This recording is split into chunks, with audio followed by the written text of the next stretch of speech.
अस्सलाम वालेकुम everyone. I hope you are all very fine and doing great in life. अच्छा, तो आज है जी 11th ऑफ फरवरी 2025 और मेरे सामने ये डॉन का एडिटोरियल मौजूद है।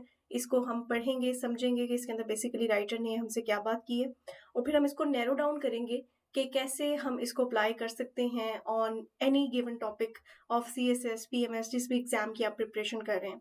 इसके अलावा इसके अंदर जो डिफ़िकल्ट वर्ड्स आएँगे वो हम देखेंगे, वोकैब्युलरी जो है उससे हमारी इम्प्रूव होगी। तो चलें जी स्टार्ट करते हैं। ओके, सो सबसे पहले जो एडिटोरियल का टाइटल है वो देखते हैं, पैराडाइज़ एट अ प्रीमियम। अच्छा, पैराडाइज़ कहते हैं जी जन्नत को, एट अ प्रीमियम। अब देखें ये जो पूरी एक टर्म है ना पैराडाइज़ एट अ प्रीमियम, ये एक इडियोमैटिक एक्सप्रेशन है। इडियोमैटिक एक्सप्रेशन का मतलब ये होता है कि किसी बात को आप मुहावरतन जैसे करते हैं, जैसे हम उर्दू में कहते हैं ना, जैसे दूध का जला छाछ भी फूक फूक कर पीता है। Same goes with a number of idiomatic expressions in English. अब पैराडाइज एट अ प्रीमियम का मतलब ये होता है कि कोई एक ऐसा काम जिसको करने के लिए, यानी कि जिस मुकाम पर पहुंचने के लिए आपको बहुत ज़्यादा जिद्दोजहद करनी पड़े, बहुत ज़्यादा एफर्ट देनी पड़े, तो आप उसको कहते हैं पैराडाइज एट अ प्रीमियम। अब इसका मतलब है कि यहाँ पर जो राइटर है उसने कोई एक ऐसी अचीवमेंट या कोई एक ऐसी डेस्टिनेशन बताई होगी पाकिस्तान के लिए या ओवरऑल किसी टॉपिक पर, जिसके अंदर वो ये बताना चाह रहा होगा कि इस तक पहुँचने के लिए हमने इतनी मेहनत की है या हमें इतनी मेहनत करनी पड़ेगी। चलिए फर्दर हम इसको रीड आउट करते हैं तो हमें जो टॉपिक है वो क्लियर हो जाएगा। Okay, Pakistan recent triumph at the New York Travel and Adventure Show 2025। Pakistan recent triumph, Pakistan की जो हालिया ट्रायम्फ कहते हैं कामयाबी को, सक्सेस को, पाकिस्तान की जो हालिया कामयाबी है eight New York travel adventure show 2025। अच्छा, ये एक शो है जो ऑर्गेनाइज हुआ है और ये क्या है ये मैं भी आपको बताती हूँ। Winning the best partner Pavilion award marks a significant milestone, कि जिसमें पाकिस्तान ने पार्टिसिपेट किया और उसमें एक ये अवार्ड हासिल किया है, बेस्ट पार्टनर पेविलियन अवार्ड। ये एक बहुत बड़ा माइलस्टोन है, ठीक है। माइलस्टोन कहते हैं एक बहुत बड़ी अचीवमेंट है पाकिस्तान के लिए, फॉर अवर टूरिज्म सेक्टर, हमारे टूरिज्म के सेक्टर के लिए। अच्छा, अब यहाँ पर आपको ये बात क्लियर हो जाएगी कि पाकिस्तान को टूरिज्म सेक्टर में कोई अवार्ड मिला है जो कि पाकिस्तान के लिए बहुत ज़्यादा क्रूशियल है, ठीक है। अच्छा, अब होता क्या है कि ये New York travel and adventure show 2025 एक प्लेटफॉर्म है जिसके अंदर एक कंट्री के टूरिज्म सेक्टर को, उसकी अचीवमेंट्स को नापा जाता है, ठीक है। तो पाकिस्तान ने इस कैटेगरी में एक बड़ी अहम पोजीशन हासिल की है क्योंकि पाकिस्तान ने अपने टूरिज्म को प्रमोट करने के लिए बहुत ज़्यादा एफर्ट्स किए हैं। दिस रिकग्निशन, ये पहचान not only validates Gilgit Baltistan's extraordinary appeal but also positions Pakistan prominently on the global tourism map. कहते हैं कि दिस रिकग्निशन, ये जो अचीवमेंट पाकिस्तान की है, नॉट ओनली वैलिडेट्स, ना सिर्फ तस्दीक करती है Gilgit Baltistan extra ordinary appeal, कि गिलगित गिलगित बल्तिस्तान की वो जो एक एक्स्ट्रा ऑर्डिनरी अचीवमेंट है, ना सिर्फ उसको बल्कि पाकिस्तान को भी ग्लोबल टूरिज्म मैप में, यानी कि पूरी जो दुनिया का टूरिज्म की लिस्ट है ना, उसके अंदर एक अहम मुकाम दिलाती है। अच्छा देखिए, ये पाकिस्तान का जो टूरिज्म की अचीवमेंट है ना, ये क्यों बेसिकली हमारे लिए एक बहुत बड़ी बात है। वो इसलिए बड़ी बात है क्योंकि पाकिस्तान ने जो वॉर ऑन टेरर लड़ी लड़ी है, ठीक है, जब 9/11 के बाद से लेकर, तो उसके बाद जो हमारा रेप्यूटेशन है पूरी दुनिया में वो बहुत ज़्यादा ख़राब हुआ। हालाँकि टेररिज़्म में हम इन्वॉल्व नहीं थे डायरेक्टली, हमने तो उल्टा उसको कोप अप करने के लिए जो है उसमें शमूलियत इख्तियार की थी, लेकिन उसकी वजह से हमारे ऊपर जो एक टेररिज़्म का धब्बा लग गया था और इस्लामोफोबिया का, वो नहीं हट रहा था। और फिर ज़ाहिर है कि एक ऐसा कंट्री जिसके अंदर जो टेररिज़्म है, ऐसे इंसिडेंट्स हो रहे हैं, कौन वहाँ पर आना चाहेगा फॉर टूरिज़्म। लेकिन अब उसके बाद आप देखें कि अब ऐसा, यानी कि वो टाइम आ गया पाकिस्तान के लिए कि अब यहाँ पे जो फॉरेनर्स हैं उनको अट्रैक्शन फ़ील होती है ये गिलगित बल्तिस्तान जैसे एरियाज में आने के लिए, इसको एक्सप्लोर करने के लिए। आपने खुद जो है इस चीज़ को नोटिस किया होगा कि कैसे सोशल मीडिया के थ्रू आपको पाकिस्तान की जो खूबसूरती है वो दिखाई जाती है। तो इसमें तो कोई शक नहीं है कि पाकिस्तान के लिए ये अवार्ड हासिल करना बहुत बड़ी एक अचीवमेंट है। आगे चलते हैं। The enthusiastic response from international visitors, particularly those interested in mountaineering and adventure tourism, suggests promoting prospects for a region blessed with 5 peaks exceeding 8,000 meters. कहते हैं जी द एंथुसियास्टिक, ये एंथुसियास्टिक कहते हैं पुरजोश, रिस्पॉन्स यानी कि जवाब, फ्रॉम इंटरनेशनल विजिटर्स, कि वो लोग जो पाकिस्तान को विजिट करने आते हैं, पर्टिकुलरली दोज मखसूस तौर पे, ख़ास तौर पे वो जो कि इंटरेस्टेड हैं इन माउंटेनरिंग यानी कि पहाड़ों के लिए, पहाड़ों पर चढ़ना, हाइकिंग वगैरह इस तरह का, या फिर एडवेंचर टूरिज्म के लिए, ठीक है, यानी कि ये एडवेंचर के लिए आप चले जाते हैं, फॉर एग्जांपल कोई कोई नदी, कोई इस तरह करके जो होता है ना, स्टंट्स इस तरह के करते हैं आप, वो सजेस्ट प्रमोटिंग प्रोस्पेक्ट्स, ये सजेस्ट करता है, सॉरी प्रॉमिसिंग प्रोस्पेक्ट्स, यानी कि हमें प्रोस्पेक्ट्स कहते हैं जो फ्यूचर के अंदर कोई चीज़ हो सकती है और बेहतरीन तरीके से हो सकती है, यानी कि ये हमारे लिए एक अच्छे प्रोस्पेक्ट्स जो है ना उसको जाहिर करते हैं। For region blessed with 5 peaks exceeding 8,000 metres, कि हमारा रीजन जिसके अंदर 5 ऐसी चोटियां हैं जो 8,000 मीटर से बुलंद है, ठीक है। इसका मतलब ये है इन अदर वर्ड्स कि माउंटेन्स में इंटरेस्ट रखने वाले जो लोग होते हैं वो यहाँ पर आएंगे फॉर हाइकिंग, फॉर एडवेंचर, और यहाँ पर इतनी ज़्यादा पीक्स मौजूद हैं जिसके अंदर वो कर सकते हैं, ठीक है। However this success brings with it a profound responsibility. However, ताहम, अच्छा हाउएवर के बाद हमेशा आप कॉमा लगाते हैं।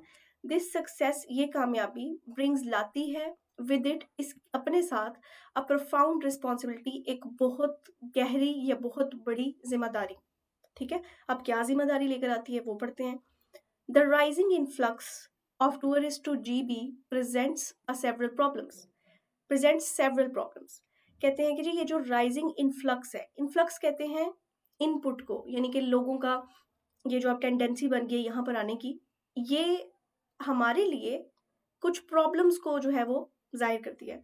अमंग द मोस्ट कंसर्निंग, जिसमें से बहुत ज़्यादा कंसर्निंग प्रॉब्लम क्या है, इशू इज इन्वायरमेंटल डिग्रेडेशन, माहौलियाती तनज़ुली है, ठीक है, यानी कि माहौल का ख़राब होना है।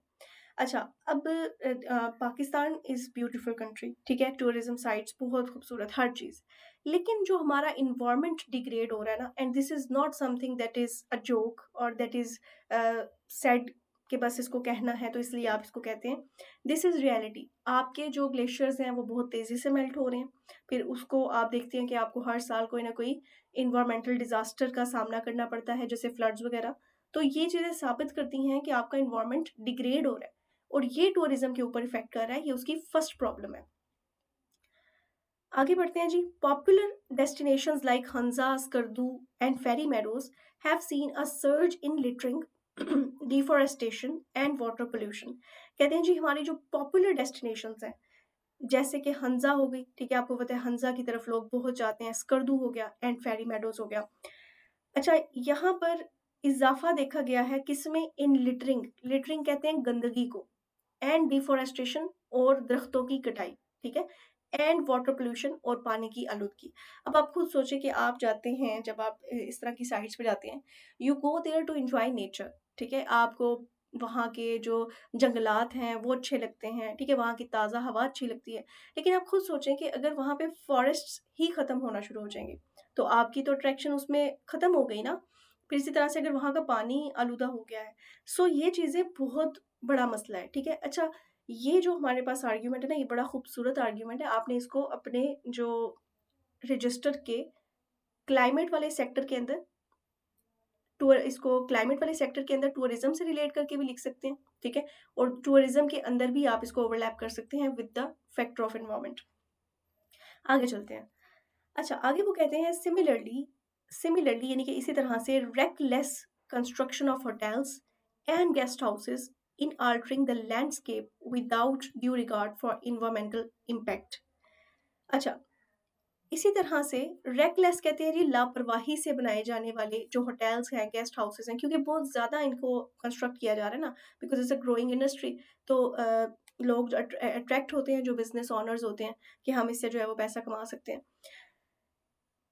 वो कहते हैं कि इनको लापरवाही से बनाना, ठीक है, वो क्या कर रहा है कि हमारे इन्वायरमेंट को बहुत बुरी तरह से इम्पैक्ट कर रहा है। Equally troubling is the cultural erosion. दूसरा कह रहे हैं कि इसके साथ ही जो आपकी सकाफ़ती तबाही हो रही है, ठीक है, कल्चरल इरोजन हो रहा है, ये भी एक प्रॉब्लमैटिक फैक्टर है। Local report increasing incidents of disrespect towards their tradition and personal spaces. अब हम कैसे कह सकते हैं जी कल्चर कल्चर जो है वो इरोड हो रहा है? इस तरह से कह सकते हैं, क्योंकि जब हमें इस तरह के डिसरिस्पेक्टफुल इंसिडेंट्स देखने को, सुनने को मिलते हैं, ठीक है, कि आप किसी के की पर्सनल स्पेस पे अटैक कर रहे हैं, ठीक है, इसका मतलब ये होता है कि आप देखिए ना, कोई माइनॉरिटीज़ हैं या कोई भी इस तरह के बुद्धिस्ट हैं, वो अपनी इबादत कर रहे हैं, और अगर उनको जो लोकल्स हैं वो इंट्रूड करते हैं, तो ये चीज़ तो ख़राब हो गई ना फिर, ठीक है? तो उससे जो है वो कल्चरल इरोजन हो रही है, और ये जो चीज़ें होती हैं, जब आपके अंदर म्यूचुअल रिस्पेक्ट नहीं होती, तो ये चीज़ें बहुत ज़्यादा इफ़ेक्ट करती हैं टूरिज़्म जैसी इंडस्ट्री को, ठीक है? क्योंकि ये इंडस्ट्री बहुत ज़्यादा सेंसिटिव होती है। आगे चलते हैं। Domestic tourists, in particular, have been observing violating social norms and even harassing local women. Domestic tourist, जो अब ये आपके घरेलू जो टूरिस्ट, इससे मुराद ये है कि जो पाकिस्तान से ही ट्रैवल करते हैं ना, उनकी बात की जा रही है। इन पर्टिकुलर ख़ास तौर पे हैव बीन ऑब्जर्व्ड वायोलेटिंग, उनको देखा गया है कि वो वायोलेट कर रहे होते हैं, यानी कि खिलाफ वर्जी कर रहे होते हैं सोशल नॉर्म्स, मुआशरती कदरों की, एंड इवन हैरेसिंग, और हैरस भी करते हैं लोकल वुमेन को, जो आपकी आम ख़वातीन होती हैं उनको। अच्छा देखिए, पाकिस्तान का अभी ये सीन है कि हमारा मुआशरा इतना डेवलप नहीं हुआ कि अब फॉर एग्ज़ाम्पल अब 5-6 लड़कियों का ग्रुप है या 10-12 लड़कियों का ग्रुप है, they can not go out for tourism, ठीक है, वो नहीं जा सकती किसी इलाके के अंदर और वहाँ पर जाकर वो 10-12 दिन का स्टे करके वहाँ पे एंजॉय करें, ऐसा नहीं हो सकता। उसकी रीज़न क्या है? यू ऑल नो बेटर, कि उनको इतना ज़्यादा हरास किया जाएगा, ठीक है? उनको नहीं पता कि उनकी सिक्योरिटी के हिसाब से उनको कौन से चैलेंजेस का सामना करना पड़ेगा। अब देखिए, इसका मतलब ये है कि अगर लोकल वुमेन जाकर वहाँ सेफ नहीं है, तो बाहर से इसका मतलब है कि वुमेन नहीं आ सकती यहाँ पे ट्रैवल करने के लिए, unless they have a male counter part.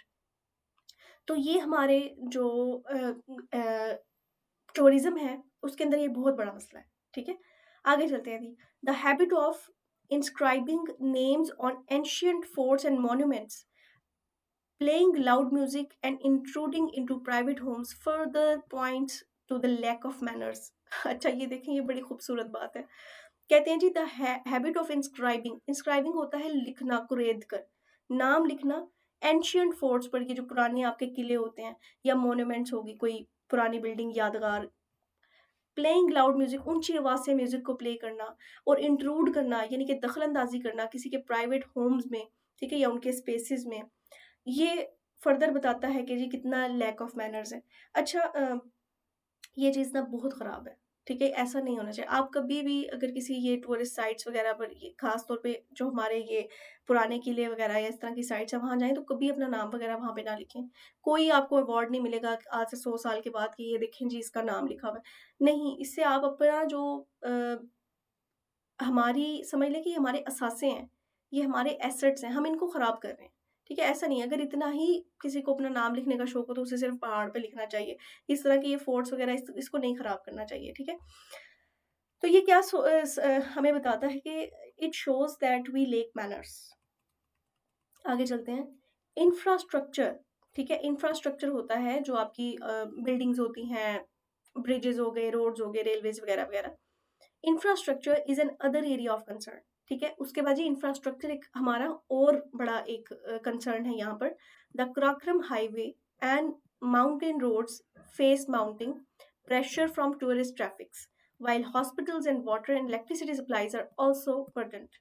कह रहे हैं जी कि जैसे कराक्रम हाईवे की अगर आप बात करें ना, तो यहाँ पे बढ़ता हुआ टूरिस्ट का जो प्रेशर है, ठीक है, उसके बाद आप अपने अस्पताल देख लें, या अगर आप अपनी इलेक्ट्रिसिटी सप्लाईज की बात करें, तो ये हमारे उसके ऊपर बहुत ज़्यादा बोझ बना रहा है। ठीक है, क्योंकि देखिए ना, जब आप किसी भी हॉस्पिटल में चले जाते हैं, वहाँ पे आपको भगदड़ सही नज़र आती है।